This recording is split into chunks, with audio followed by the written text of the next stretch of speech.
Միացյալ Նահանգների հետաքննությունների դաշնային բյուրոյի տարածած պաշտոնական տեղեկատվության համաձայն Ֆլորիդա նահանգի Օրլանդո քաղաքի գիշերային ակումբներից մեկում 50 հոգու մահվան պատճառ դարձած ահաբեկիչ Օմար Մատինը հարձակումից անմիջապես առաջ զանգահարել էր տեղի փրկարարական ծառայություն, տեղեկացնելով Իսլամական պետություն խմբավորմանն ունեցած առնչությունների մասին։ Ամերիկացի իրավապահների պնդմամբ, սակայն սպանդի հեղինակի և Իսլամական պետության միջև կապի մասին որևէ ապացույց առայժմ ձեռք չի բերվել։ 29-ամյա Օմար Մատինը ծագումով աֆղանցի էր, սակայն ծնվել էր Միացյալ Նահանգների տարածքում Նյու Յորքում, հետագայում տեղափոխվելով Ֆլորիդա։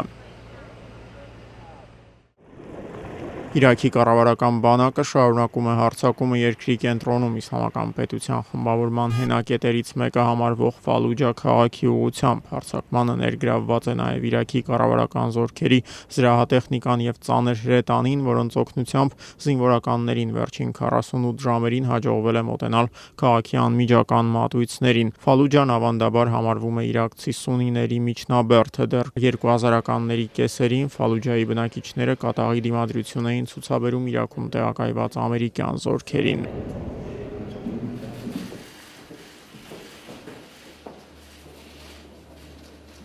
La excesiva información con la que contamos Հարկավոր է կերակրել մարդկանց, այլ ոչ թե սնել պատերազմներն, այսօր հայտարարել է Հռոմի Պապ Ֆրանցիսկոսը ՄԱԿ-ի կազմում գործող Պարենի միջազգային կազմակերպության կենտրոնակայան կատարած այցելության ժամանակ։ Շատ հաճախ սովն ինքն ihn սկսել է ծառայել որպես պատերազմական զենք, հայտարարել է Հռոմի կաթոլիկ եկեղեցու հովվապետն, ում այցը Հայաստան կմեկնարկի հունիսի 24-ին։ una noticia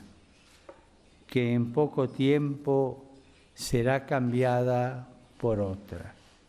Միացյալ Նահանգներում ընթացող ֆուտբոլի Ամերիկայի գավաթի խմբային մրցաշարում գրանցվել է առաջին սենսացիան։ Պերուի հետ խաղում 0-1 հաշվով կրած պարտությունից հետո մրցաշարը լքում է Ամերիկայի գավաթի հնգակի հաղթող Բրազիլիան։ Բրազիլացիները սակայն պնդում են, որ հաղթական գոլը խփելու ընթացքում Պերուի հավաքականի հարձակվող Ռաուլ Ռիուդիասը ձեռքով էր խաղացել։